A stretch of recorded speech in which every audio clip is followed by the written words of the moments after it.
Hey guys, welcome to Photography Insights, the show that goes behind the scenes and interviews people from the photography industry.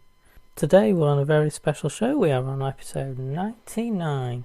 This week I have a wonderful guest for you, and I'm really thrilled to bring you this one because it's another first. It's an underwater photographer. Now, I was sat reading a copy of the technology/science magazine I read called Wired, and I came across some really different photography.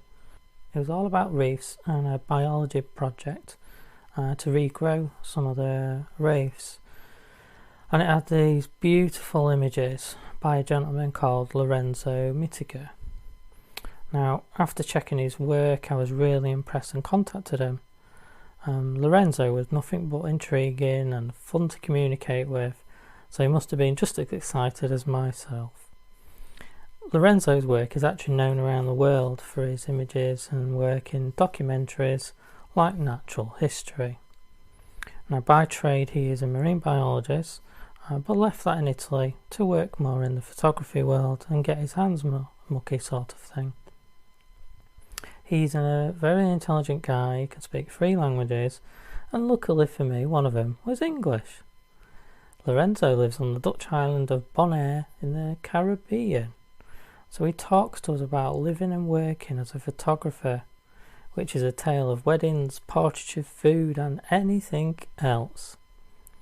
He talks to us about his start in photography and shooting film, all the way through to digital. He gladly provides details of his kit and how hard it is to work underwater. Now, I would urge you to check out his split over underwater projects too, which are very different photographically speaking. Check his website and you'll understand exactly what I mean, because we do discuss a couple of these images in the show. So in this one we talk about issues with film underwater, ectochromium velvia, working with the famous Jack Cousteau, working with windsurfers, issues with sand, camera housings, how depth can affect you, water and natural filters, underwater flash, lemon sharks, and the infamous iguana shot. As always, I'd like to thank my friends of the show. So we now have Steve at Chroma, as we announced last week.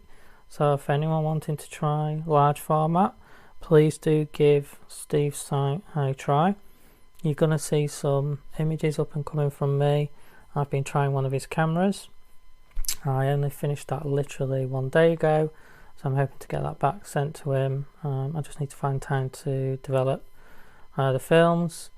I'm pretty sure 90% are going to be absolute crap, but that's my fault as a photographer and a non-experienced large format photographer. So it will be interesting, and hopefully a blog article on that. We do have Peter Static, who again still working with some amazing photographers, so check out his links. And also anyone wanting film developing, we have David at Film Dev with some very good prices. Please do check out the show notes for anyone listening. They obviously go out on iTunes and everywhere, but if you check my website, you can listen to the show through that, and you'll also be able to see some images which Lorenzo has supplied. Obviously they're very nice, so please do check them out.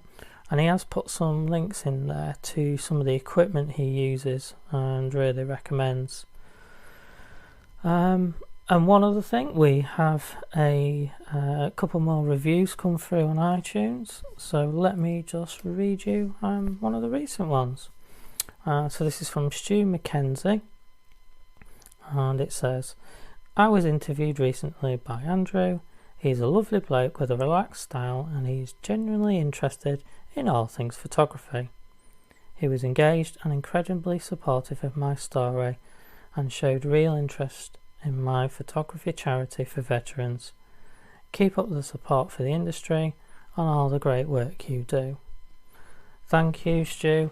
We had a really good chat. Really enjoyed talking to a veteran. It was very interesting to hear about the effects of life for them and what they do afterwards. So he's just full of experience, so many different places, and some of the roles he's done so interesting. So please do check him out. Obviously I followed that up with another veteran last week, which again was completely different to Stu, completely different country, different circumstances, yet still very interesting. So thank you again, Stu, for that. Do keep the reviews coming in. Remember, it's literally a 1-minute job. All you need to do is go to itunes.phlogger.co.uk. That's a shortcut. That'll get you to the page, and you just scroll down to the bottom and you click on write a review. That's it. Very easy. For anyone following my social media and blog, you can see I've wrote a couple of articles in there, and the last one was all to do with my first group shoot since lockdown. I talk a little bit about my nerves getting back out there into the real world, because as you all know, I've been sort of at home, so not been going near people. So it was an interesting experience. I only shot film for them film lovers out there, but please don't let that detract from anything. I'm sure you'll agree. I managed to get some good images, and the models were very happy. So there'll be more articles coming soon, but for the minute we are concentrating on other things, which you'll find out next week. So let's move you on to the music and await our guest Lorenzo.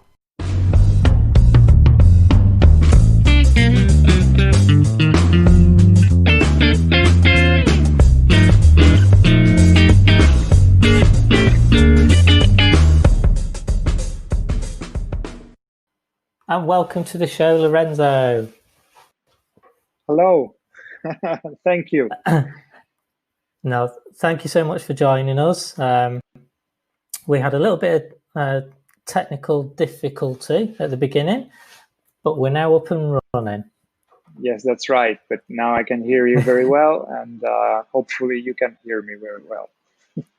Yeah, so this is part of technology for us. Sometimes it's nice, and sometimes it's awful, isn't it? Yes, that's very true. I struggle every day with technology. I love it one day, and for a week I hate it.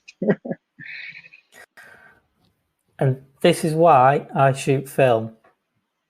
I like the ability to go away, not worry, one setting, maybe shutter, aperture, nothing else, and then you can do your digital editing afterwards. So yeah, that's right. I come from that. I'm 51 actually. And I come from that world. I mean, the analogic, and I was shooting, of course, in 35 mils, and I started my professional career started shooting movies in 35 mils. So I was working for the cinema industry, shooting underwater in films, and I missed that time. So it was an adventure. Every time I put the real the pizza inside the camera. Yeah, you never know what could happen. Yeah, and then you have to wait. Like that was the greatest part, to wait the results. So after a great trip, also an adventure abroad somewhere, and then you have to wait the process. Yeah. How long would you wait? Sorry, how long would you wait for the film? What do you mean? How long do I wait for? To turn it into a film or a video? Okay, no, I was working as a cameraman for productions. So, I mean, I never developed my movie. I just film and then give the thing away and then see the result. I mean, the movie on the big screen, like probably a few months or a year later. but I never participate to. Wow. See, that's so different from you going, bang, there's your photo, I can see it. Yeah. I mean, that must be different for you. The experience of going click, or the experience of being underwater and with film. It's totally different. If I mean, underwater especially, you cannot change your film.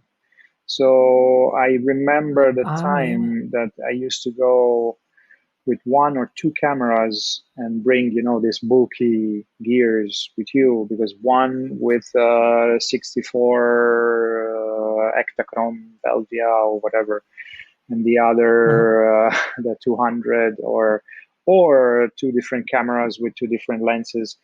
But anyway, we had 36 exposures at that time, and yeah, you can pull it to 39 probably, but I I Mm.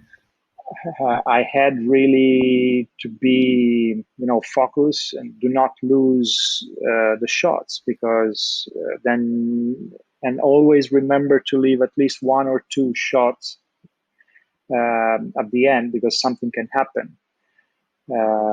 So probably nothing Okay. happens, and you shoot. You just use your film on the water, for the hour that you have, and Yeah. then you run out of exposures, and that's it. And the shark comes to you, and the best shot is lost.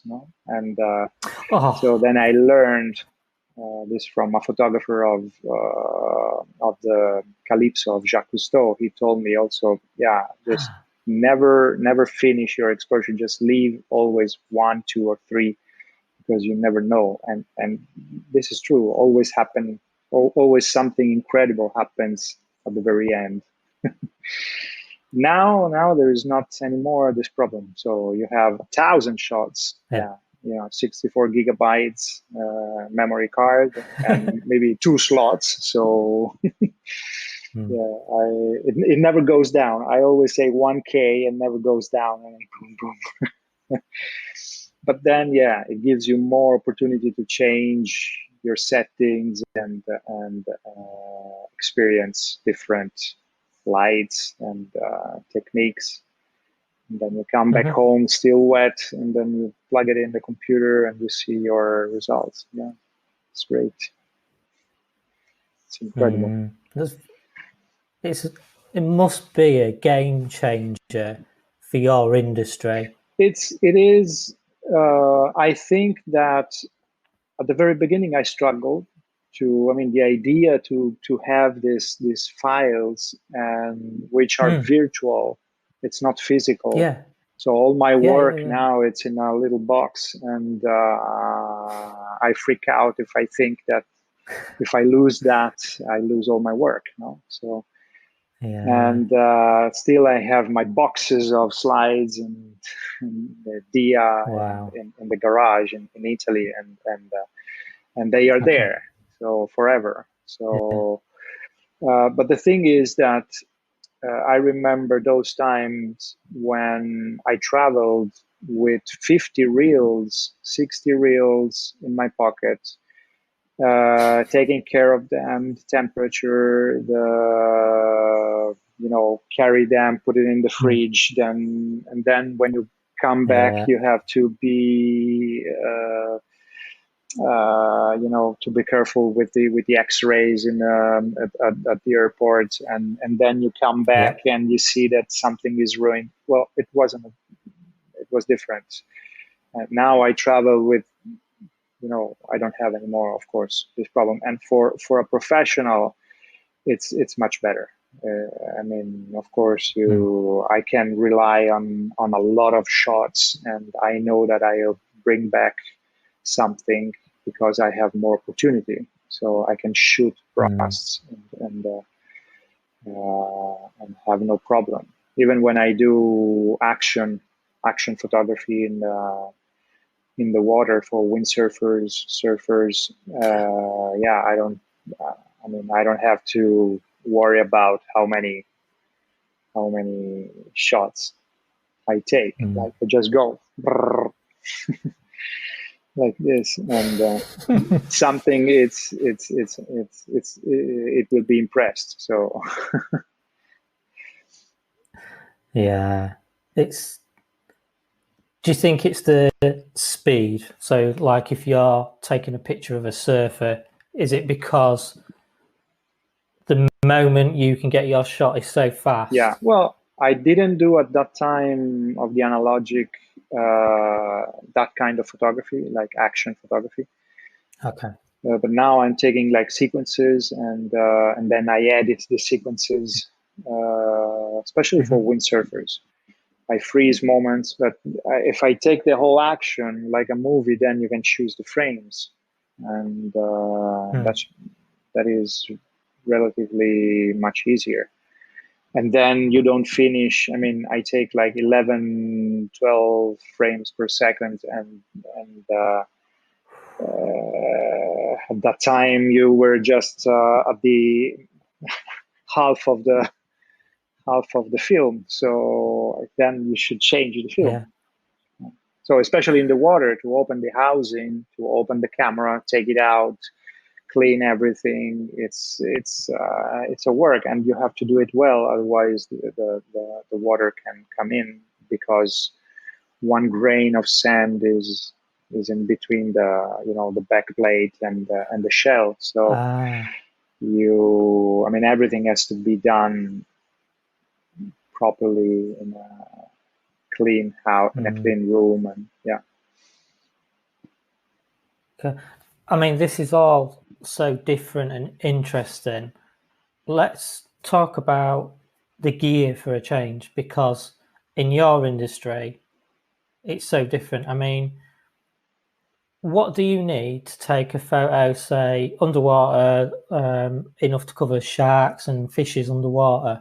What do I need? What do I use? Okay, Yeah. so Hmm.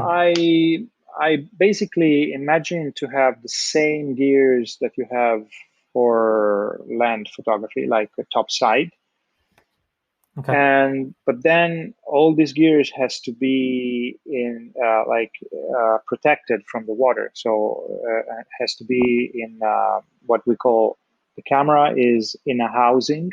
So there's a big Uh-huh. housing.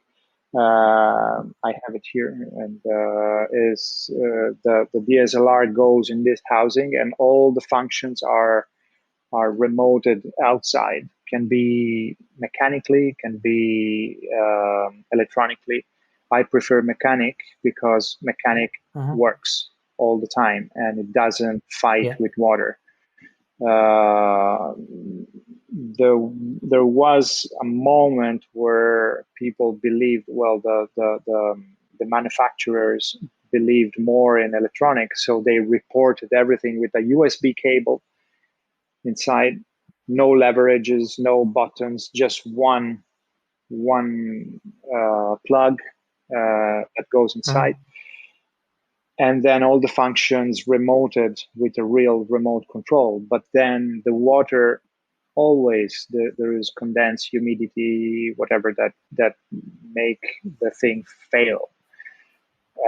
So Mm. mechanic, I am from the side of that prefer mechanical things. So my Mm. housing is very bulky, very to in order to keep my.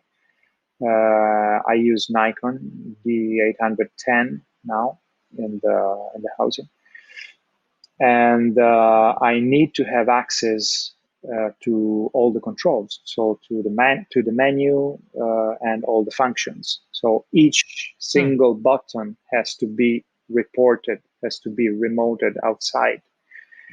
Has to, you are to be able to you have to be able to push one Yeah. button, and inside there is kind of an intricate system of levers, shuffles, and stuff that goes on that button and gives you back the Wow. thing. So, but each of these buttons has, because that those buttons are moving, Yeah.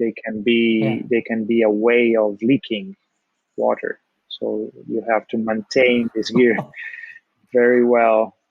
Uh, yeah, so I use a normal DSLR, full frame, and with normal Yeah. lenses, and inside a housing with a big dome port, and which is a glass dome port, like a dome Okay. for the fisheye. Because normally underwater you use 2 or 3 lenses, not more than that. Like you normally you are very extreme, like very wide angle, like fish eyes. So I use a Right. 15 millimeter full frame Wow.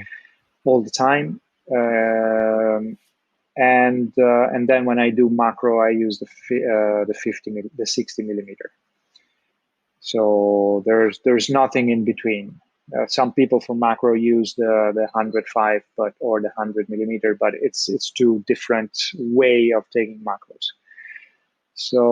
Yeah. So yeah, and then you need light. That's the problem, is that you need a lot of Mm. light, and every meter you go down, even in very clear water, you lose colors and you lose light, and I mean environmental light, and you lose all the reds, you lose the orange, you lose all the warm colors of the scale, of Yeah. the spectrum. And so in order to get back those colors, you need to use very powerful strobes, which are underwater strobes. So there are strobes Mhm. inside, like another housing, and Uh-huh. now are sealed. So there are brands. Of course, there is a world behind that for underwater photography. There are many brands Right. producing underwater strobes, and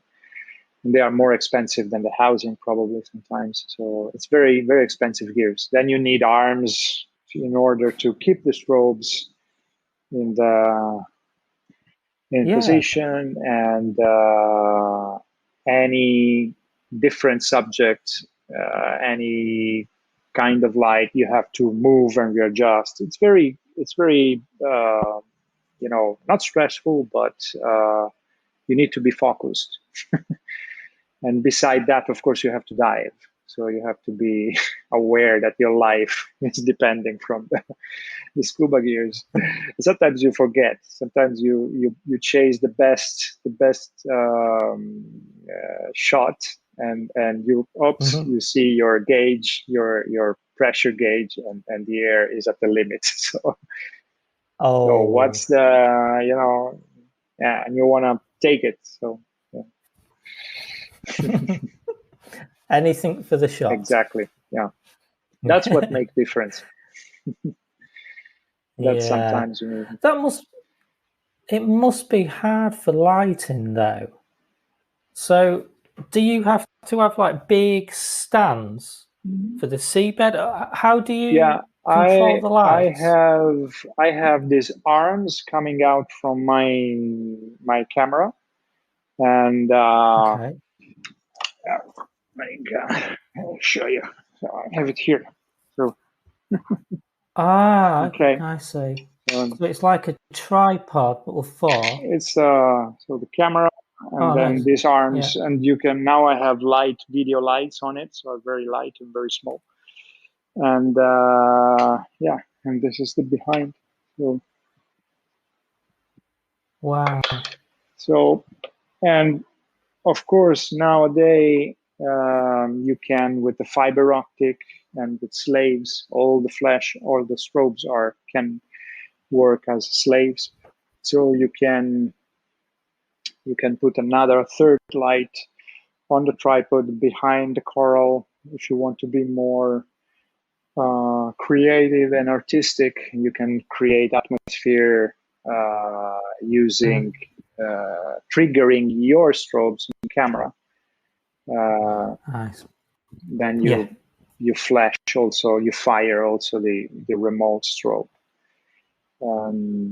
Yeah, there are many ways. I mean, some people goes even without strobes, just with natural light, but of course it's a limitation. And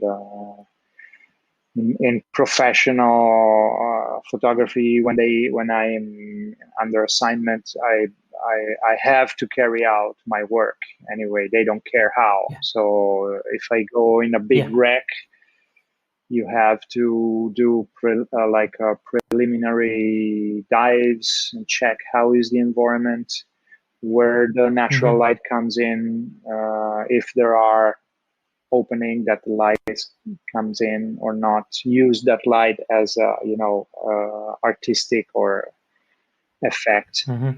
and then to take out all the colors, you need the artificial light. Yeah, God, that's really interesting. it is. Is it any different then in different parts of the world? Because the sea is different, like you say, the height and Oh depths. yeah, of course. Yeah. It's Yeah. different. I mean, there are differences in depth in the same spot, like in the same water column. Like Ah, if I right. dive here on Bonaire in Caribbean, I have basically clear water, but it Hmm. depends on the current. It can changes.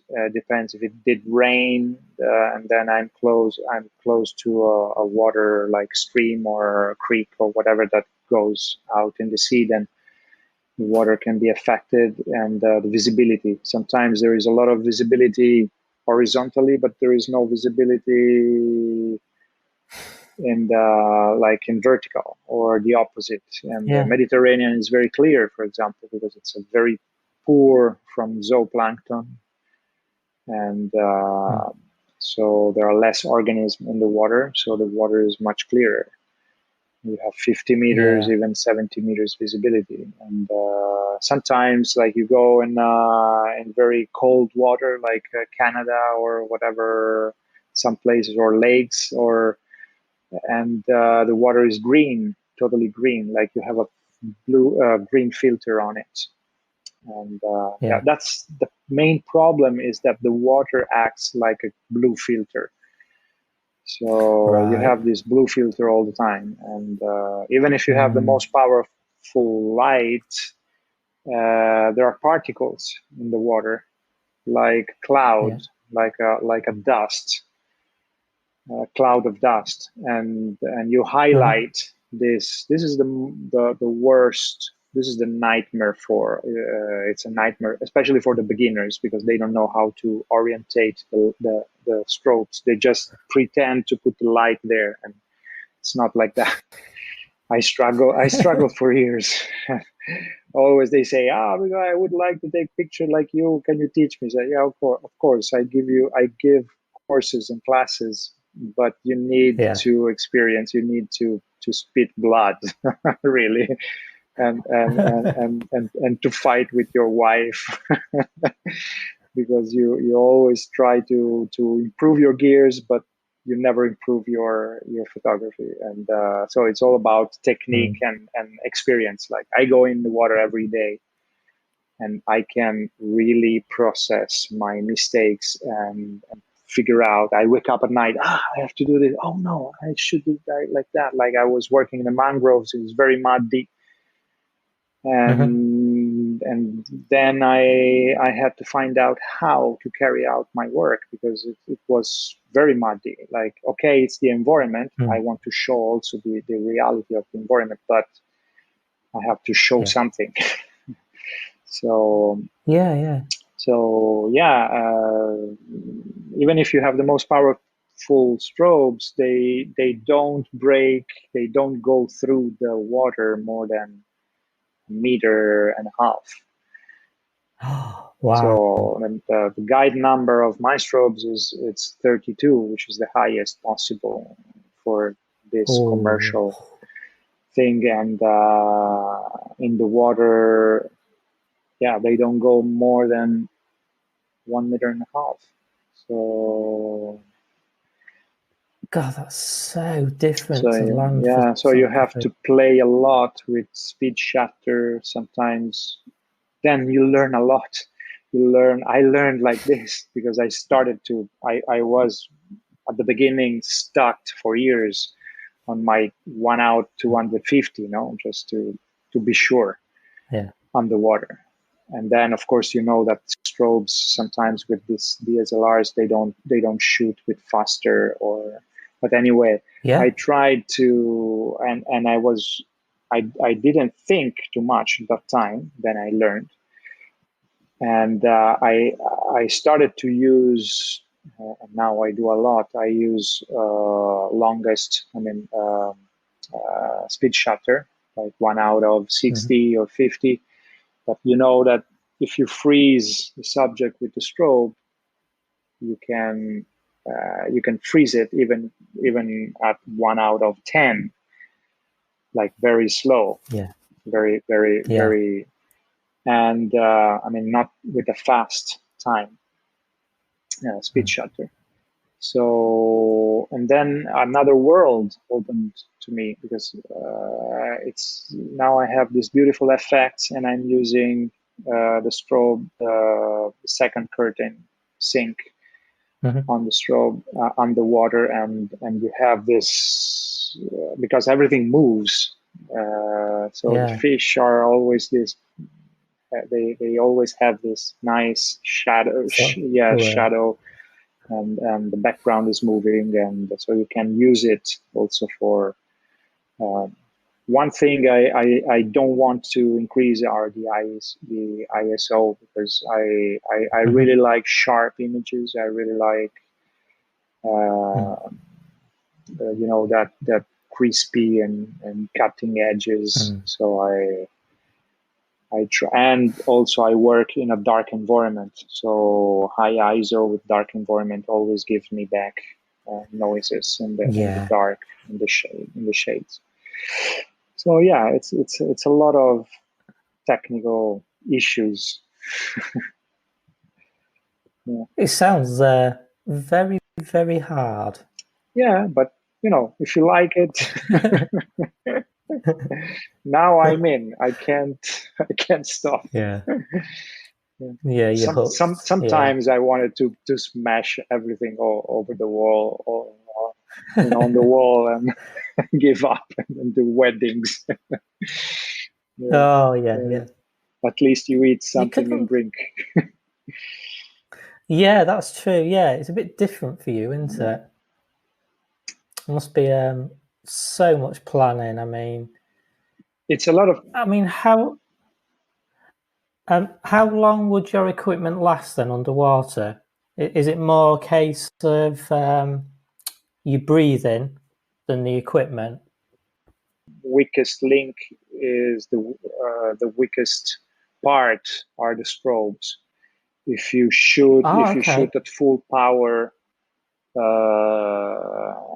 then in order to have what you really need, then after 45 minutes of shooting, they will start to fail, and you probably have the last. If you stay an hour, well, in the shallow water you can stay an hour. Like yesterday, I did a dive of 72 minutes, and and then the strobes. I knew that, so I have to reduce the power of the strobe in order to have those 20 minutes more. Battery of the camera, no problem. Okay. Cards, I have 2 slots, so 64 gigabytes each, so no problem at all. But yes, in the past there was limitation. The limitation was the film, and for filming instead it was the tape or the lights. Yeah, normally the video lights are the weakest also. Are very yeah. So would you have to go back up, change the batteries, and then can you go back down? Not really. I mean, you can't go up and Okay. down, and there are rules for diving, and so you have to respect those rules in order to survive and bring back your skin. So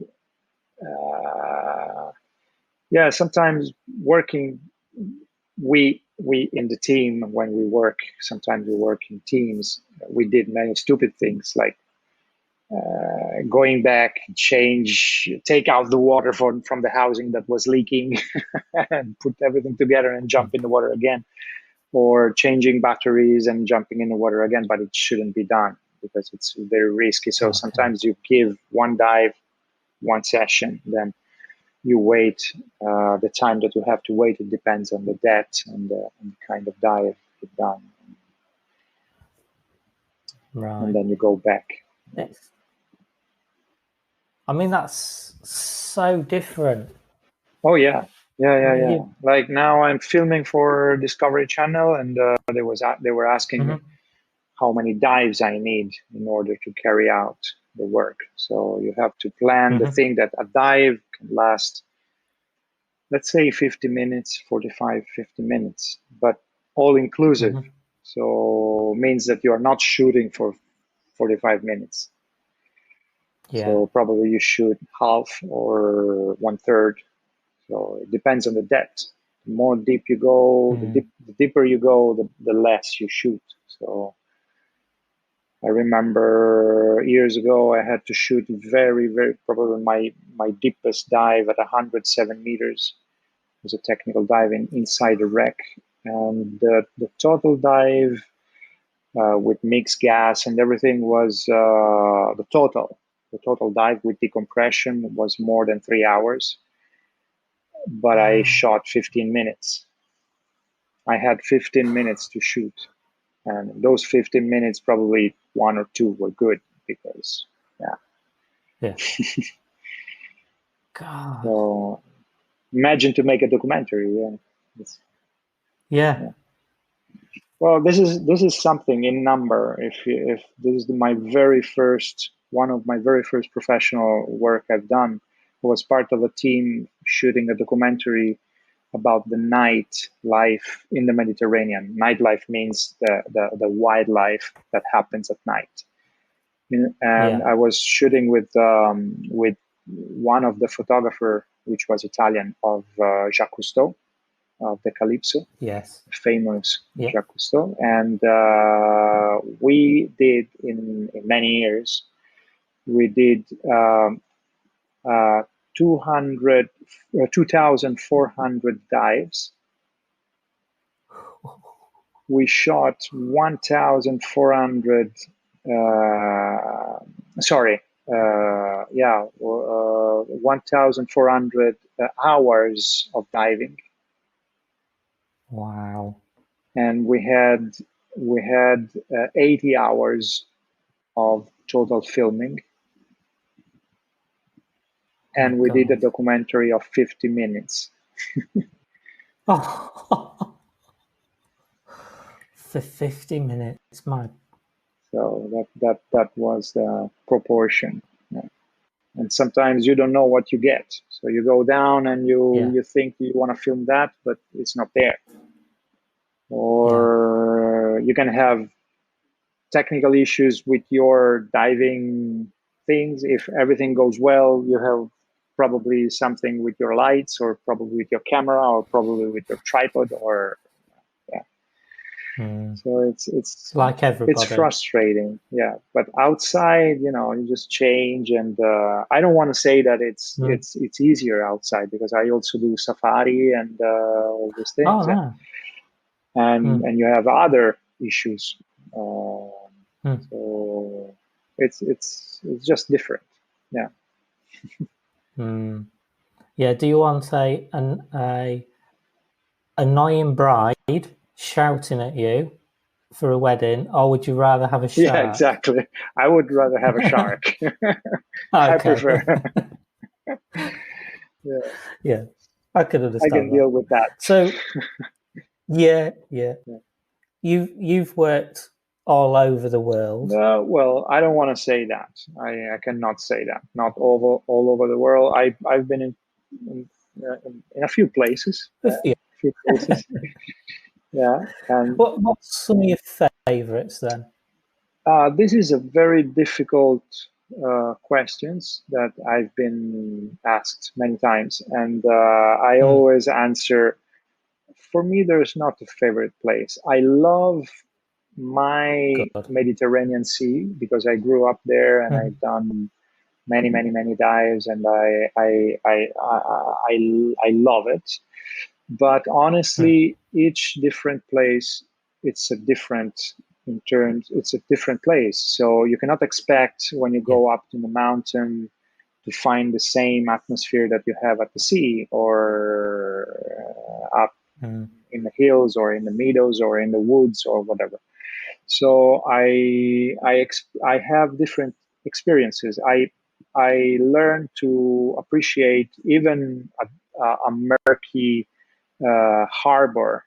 Mm-hmm. Diving in a harbor sometimes it's quite it's exceptional. Like people say, "What?" Okay.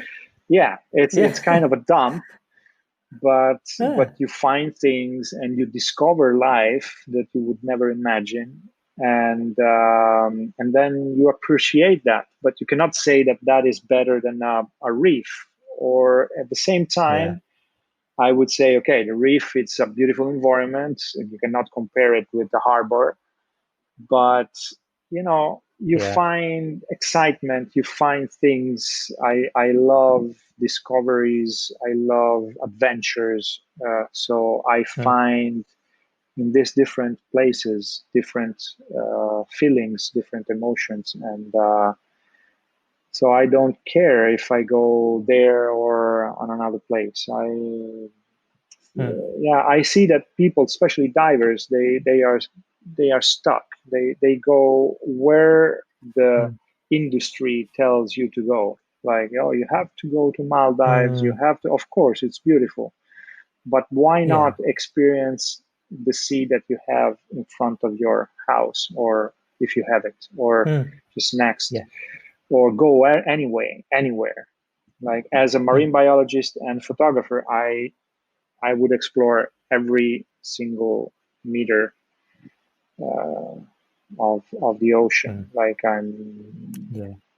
if I have to say, I remember places that were very exclusive and very like incredible Mm. as wildlife, and like Australia, for example.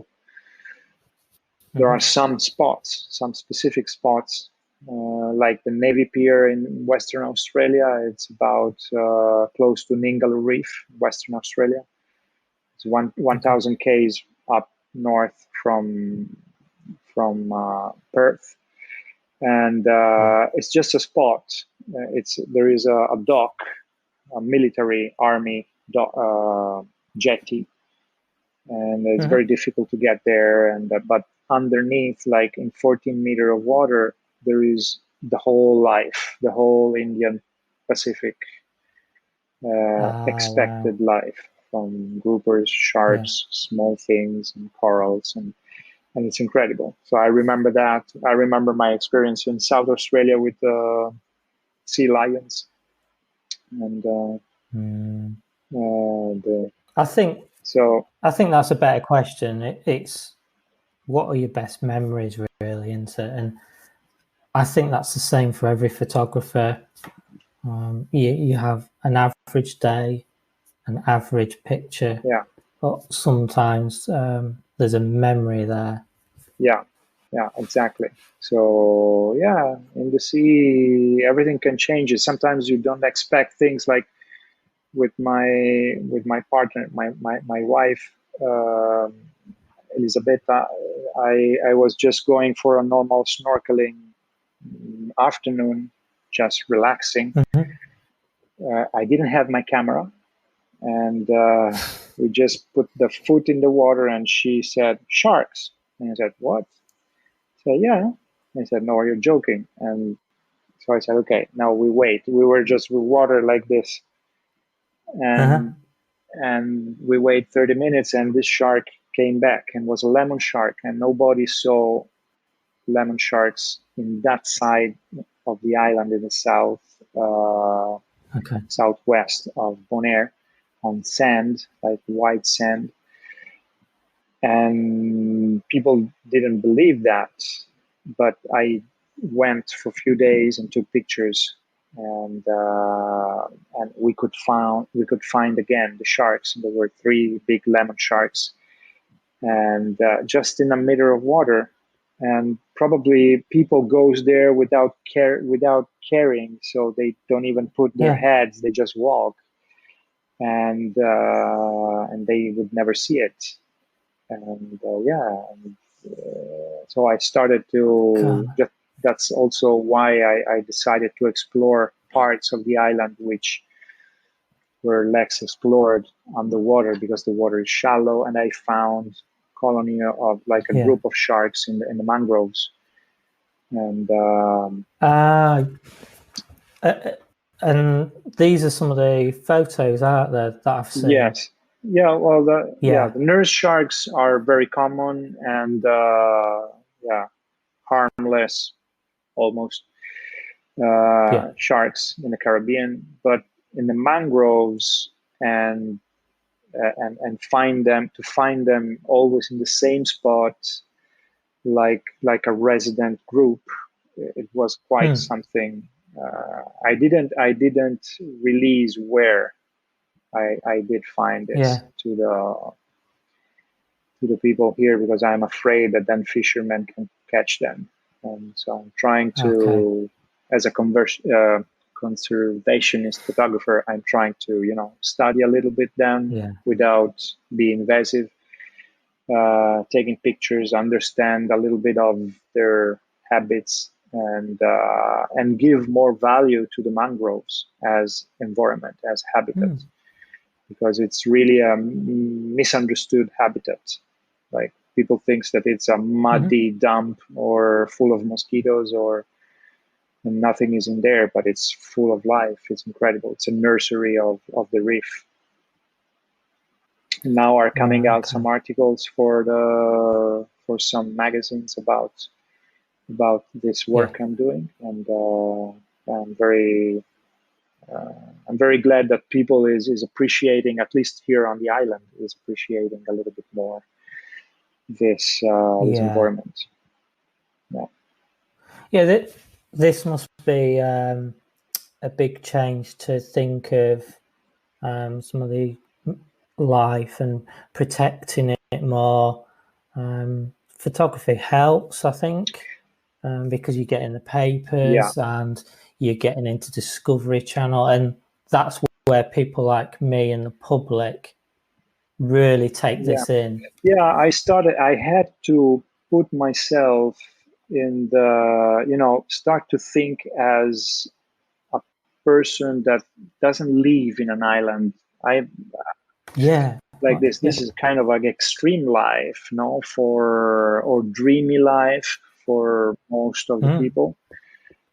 Is mm, it is just another kind of life or living. It's normal. Everything is normal. But mm, I was following my dreams. We were following our dreams and the ocean. mm, So for me, everything is normal. I mean, to go every day mm, and probably spend an hour with my sharks or following the coral restoration projects is normal. But I mm, discovered that it's not for the rest of the world. Like they say, coral mm. restoration. What?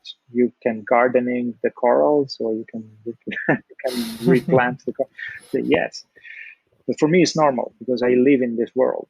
So Yeah, I try to put myself in this other on the opposite side, and I said, okay, so everything can make you know uh, can be exciting, can be really new, and can be something that shows how beautiful is and how mm, complex is our planet, our world, at least my ocean mm, world. And photography helps because you show the best part. You show, I yeah, mean, you you you give possibilities to other people that would never put their head underwater to see what is there. mm, mm, And because of that, probably they started to appreciate a little bit more. And if you tell a story behind that, yeah, it's even more. So I learned, and I'm very thankful to a National Geographic editor, Mhm. David Lee, that once he contacted me, and he he he was telling to me how, how he appreciated my photography, my underwater photography, and Mm. um, but he said, be careful, don't stop to the single shot, don't stop to the single frame. Like, you have beautiful Mm. pictures, but then what's the point to have a beautiful single picture? Create a story behind. Uh, So be a yeah, yeah. storyteller. And I said, okay, I'm a marine Hmm. biologist. I love the ocean. I probably have to use my photography as uh, how do you say, Like a like, paintbrush. yeah, or no, like a tool, like something, Yeah, yeah, a tool. Yeah. tool to Mm. describe what is happening. So if Mm. I tell the real story about, the caption is really Mm. important. So I started to a new world opened to me, because I started to retake probably the same pictures with another mindset, Mm. and That's good. and some pictures that I didn't give any value then now are making sense because are part of the story. So if you put six pictures Mm. together, then you tell a story with a very, strong motive, caption, Yeah. and can open the eyes. I try to do this. Then I don't know if I succeed, but I try with my Instagram, my Mm. Facebook, and things. I don't Mm. like to use them for private. I use them only for, you know Mm. showing what do we have and how things are working. So Yeah. No, that's great. I mean, when I read Wired magazine, and obviously that's where I saw your work, um, it was mainly about the coral and growing it again, yeah, protecting, re-seeing. I mean, that's not just photography. Like you say, this is, um, what is it? Is it it's biology? biology. Yeah, Biology. marine Yeah. biology. Yes, Yeah. yeah, that's what I studied. So I did this. I have a degree in marine biology. Master. My Okay. master also was in oceanography, and yeah, this is the way always. Because also in the past, I was working for the Italian television as an underwater cameraman, and Hmm. for natural histories series or documentaries, or how do you want to call it, programs. Mm. And I've seen the differences between me, not because of me, but between a person that has a knowledge in what he is filming and just a Hmm. cameraman. So, Yeah. for example, be a marine, but because I was a little bit worried that I lost my time and my, thing to study, Mm. because I did the studies and then nothing happened really. Like, finding a work Okay. as a marine biologist in Italy was very, very difficult unless you don't want to live behind a desk, and I didn't want. I wanted to stay in the Okay. field, but it's different. Yeah. Probably in the UK or in America or in Australia, you go in the field, you go on the vessels, but not in Italy. Mm. So my passion was photography and filming, so I put everything together and I said, okay, now I can film, but I know what I'm filming. I can also be the consultant, scientific consultant. Then I became the underwater anchorman. Then Mm. I started to, I said, okay, I can make documentaries because I'm the only thing I can't do is the voiceover and the music. So Hmm. I yeah, I wanted to translate the scientific world to the Mm. people, because I remember at that time, more than 20 years, 25 years ago, probably 30 years ago, I remember my grandmother watching the the underwater footage and say, "Oh, these flowers are beautiful." I say, "Are not flowers, are corals. Corals are animals." And they said, "Well, people doesn't know that corals are animals." So probably Right. instead of saying the scientific name, I Mm. should I should explain like you Hmm. explain to kids what it's like. Yeah. Yes. So Yes. Yeah. so I had to invent this way of communicate very scientific from a scientific level to a normal Mm. common, yeah. And Mm. so I always believed that that was my mission to bring what is incomprehensible but beautiful and Yeah. explain with incomprehensible words, bring it in a simple way. And Yeah. yeah. But then, Well. yeah, then filming was difficult. You need to have, productions behind, a lot of money and Mm. things. Photography is something that if you succeed as an individual, you can succeed very well. I mean, you can have a good exposure. You are just yourself, and you know Mm. one frame tells the story and all these things that we know, but it's Mm. very impactful. Yeah. Now everybody does videos, even with the mobile phones. So and Yeah. I think what you're saying though, the story is everything, isn't it? You have to get the story. You have to get the message. yeah, yeah, you really have to. It's really really important, and yeah, I think it's the most important thing. And now my projects are here since 1 year are Hmm. to find a topic, and like all photographers or journalists do does, and just go and create material. And while I'm create material, I discover different things. Like every day I go into the mangroves, I discover other things, and then all Yeah. the links, all the net is building. So it's very interesting. And if I can turn Mm. it in a living, then it's more interesting. God, Yeah, yeah, yeah. yeah. Because the That's problem is that to support that kind of photography, which is the most beautiful for me, of course, I yeah. need to do everything. So I need to do.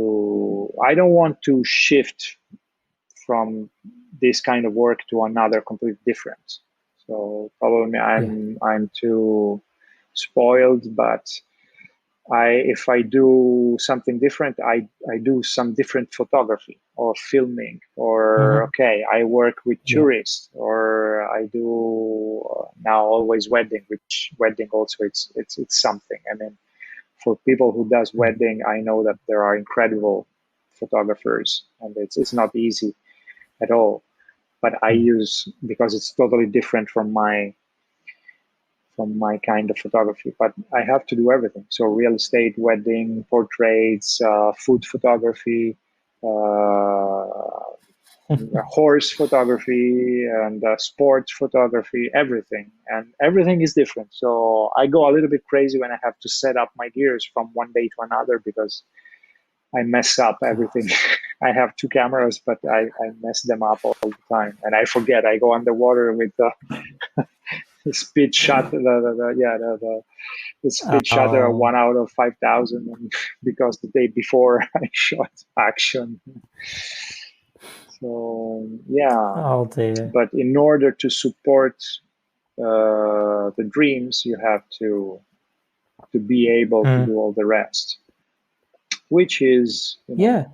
elasticity, uh, flexibility. Sorry, yeah, Mm. But I think that's the same for everyone. Some of us have day jobs, so we only experience the good things, making things we want to do and we're proud of. And some people have said to me, that's sometimes the best thing to do. If you enjoy your day job, it's maybe not where your heart is. So for me, my heart is always going to be in photography, but I like my day job. I like getting up in the morning, doing my work. At the same time, I love finishing and then playing with my children and doing photography. So everyone's different. Yeah, of course, everyone's different. Everybody has to follow his dreams. I think that if everybody would be able to follow his dreams, then we would live in a happy world. Oh yes, yeah, definitely.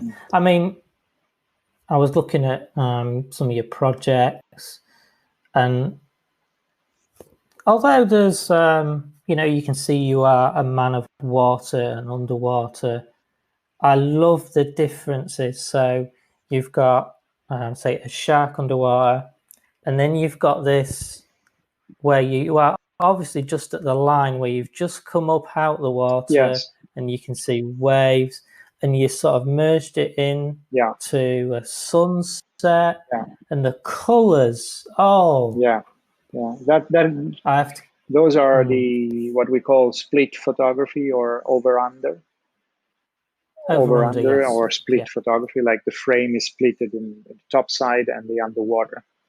It's a very cool technique, and I love it for a few reasons, but especially when I have to tell a story, when I have in an article or within a story an over under picture, especially if the story is underwater.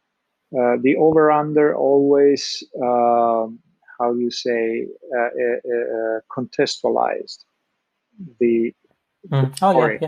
Locate, I mean, because underwater, okay, if you see a picture underwater, then you don't know what is outside. But if you see the over under and then you see the other underwater pictures, then your mind is hooked already and you know what is outside. Of course, you have the top side and the underwater, but one frame that shows everything, it's amazing. And so contextualization for the stories, and then of course the beauty of having the top side and the underwater world in the same frame. It's a very kind of difficult technique in order to clean the glass. Sorry, to keep the glass clean, the dome, because you have to put the dome, the camera half out and half in the water. And then the focus, where do you focus? What exposure? You have 2-3 stops, probably differences. So yeah, technically it becomes challenging. So every 10 pictures, probably half becomes half picture is doable, is editable. And that's good.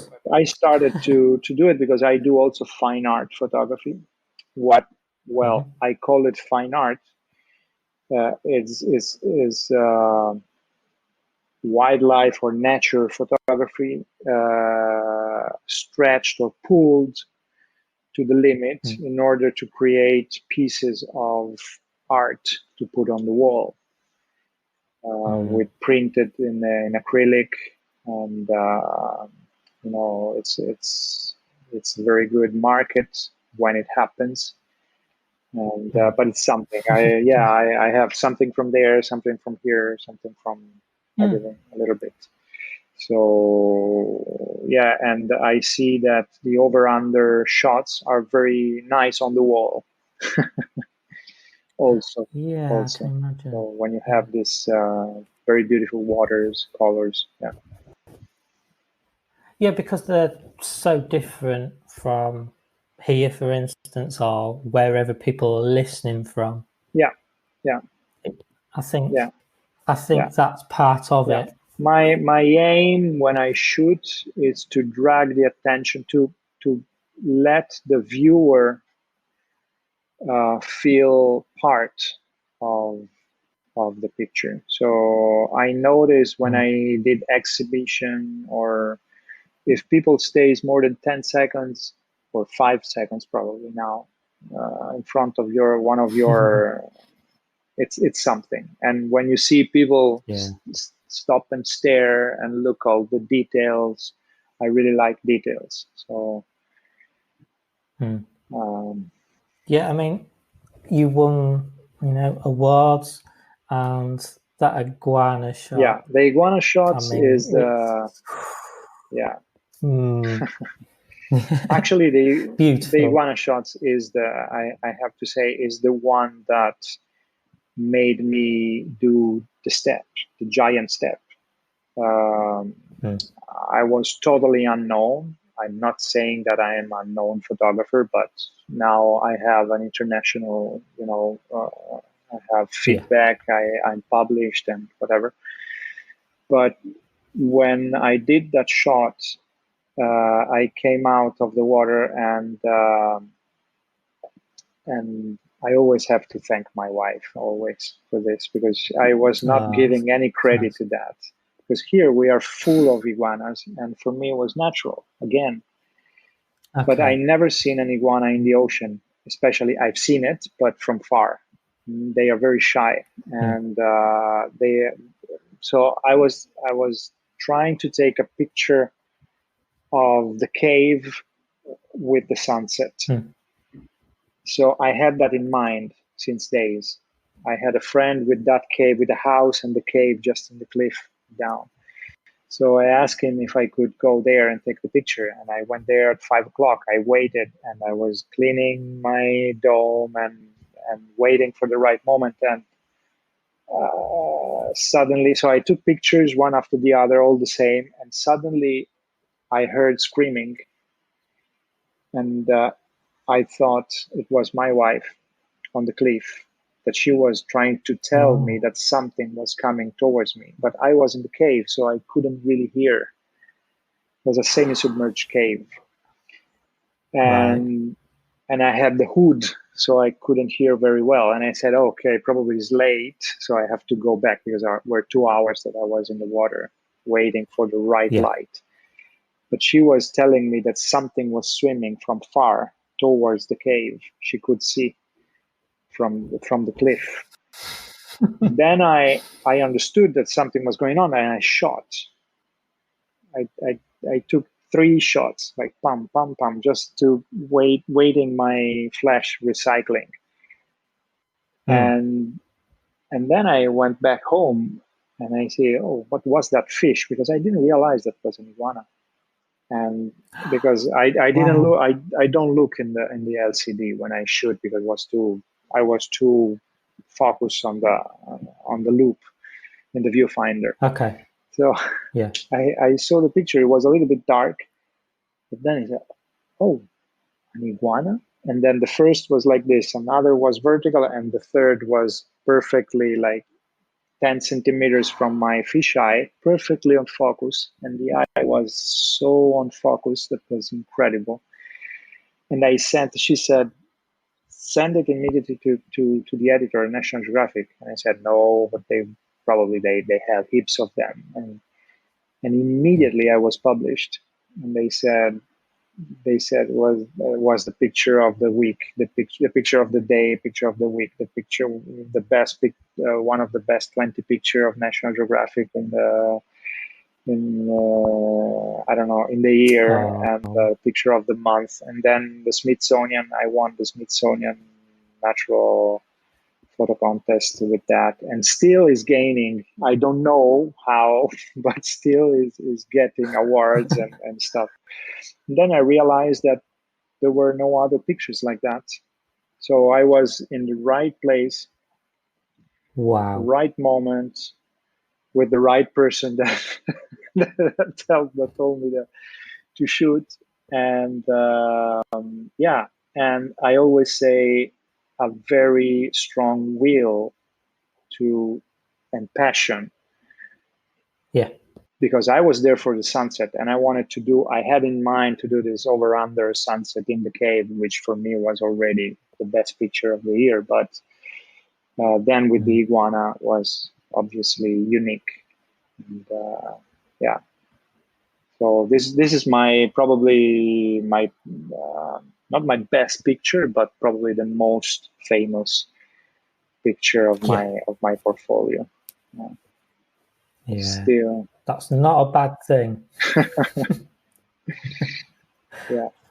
I'll get there one day. Sorry. I'll get there one day. Yeah, of course. Well, when you do not expect, something happens. But in order to let it happen, you have to go there. Yeah. It's like you want to win the lottery, you have to buy the ticket. Yeah. And probably you win. If you dream about winning, then you don't buy the ticket. So at least you have to go that's why I always go with them in my heart. I know, I say, okay, something will happen. Of course, it will never happen. What do I expect? Like, I want to do this. It will never happen like this. It happens always something different for a reason, probably. So I go really with my flow. No, that's good. No, that's a very good point. What I want to do now, so I think that's the formal part done, to be honest, Lorenzo. Now, so I normally ask my guests some random questions. They're just some silly questions. Hopefully, they're not too stupid you don't understand them. I hope. If you don't put your English humor. Okay, so let's try this and see how we get on. I'll try it nice and slow for you. If the moon is made of cheese, what flavour would it be? Oh, for me, blue cheese. I love blue cheese. Okay. Blue cheese. Blue cheese. Oh no. I love it. I would jump on the moon. Yeah. Okay. That's good. I like that. Shakespeare is remembered for the quote, "To be or not to be." What would you like to be remembered as saying? Yeah, probably is always because my ego. I don't know. I would love to be remembered as the best underwater photographer ever. I know. It's good. I wanted to tell this. Yes, it's. I aiming for this, so at least something would happen. I believe in the 10,000 hours. If you rule, so if you. I'm getting there. It's 5 years for me. Don't give up. Yeah, no, never. No. If you put passion and never give up, then something will happen. Yeah. Yeah, that's what I'm trying. Okay, so which one of these are true? A tortoise can't walk backwards. Mm-hmm. A kiwi can't fly. Or giraffes can't swim. So what is not true? Correct. A giraffe cannot swim. It's a good answer. They're all true. They're all true. Yeah, well, yeah, they're all true. Yeah. I didn't know. We have a tortoise. I found it so strange that a tortoise can't walk backwards. Yeah. And it happened at the weekend. Our tortoise walked to the wall, But and it couldn't move. they just push. Just sat there. Or it would try climbing up. And then they capsize. Yeah. Amazing. And then I said to my wife, can't they walk backwards? And we were like, no. Don't know. Yeah.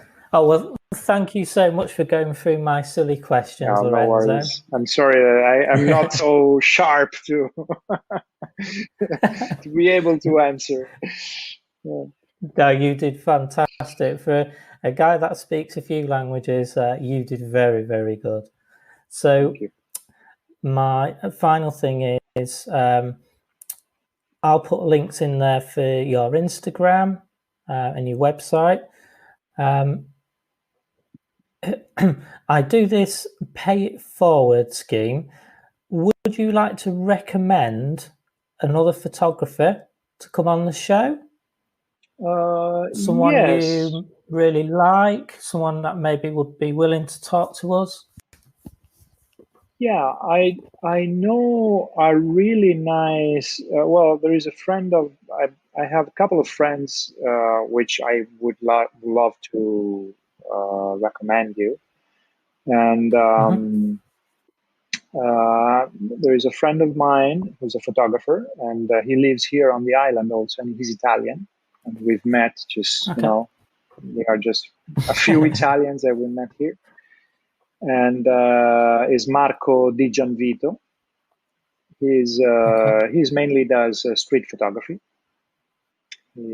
Wow, okay. And then there is another friend of mine, an Italian, Giordano Cipriani, which is he does also underwater photography, but he does this incredible stories with tribes in Africa.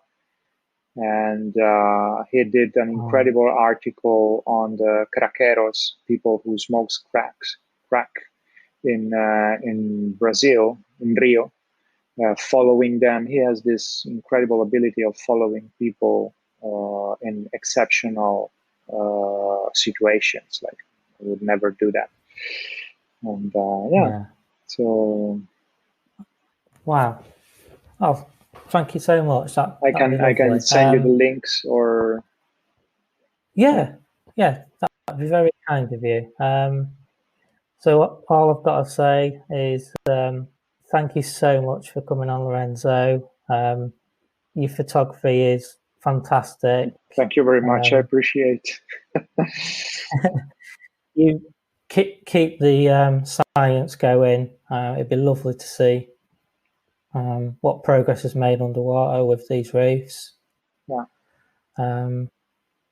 And keep doing it, mate. Yeah. Thank you very much. Thank you. I have to say, I have to thanks also my. I have some support from a few brands that make possible my underwater, because otherwise it was not sustainable, like economically. So like Aqualung for the scuba gears, and Neymar for the housings, and FlexArm.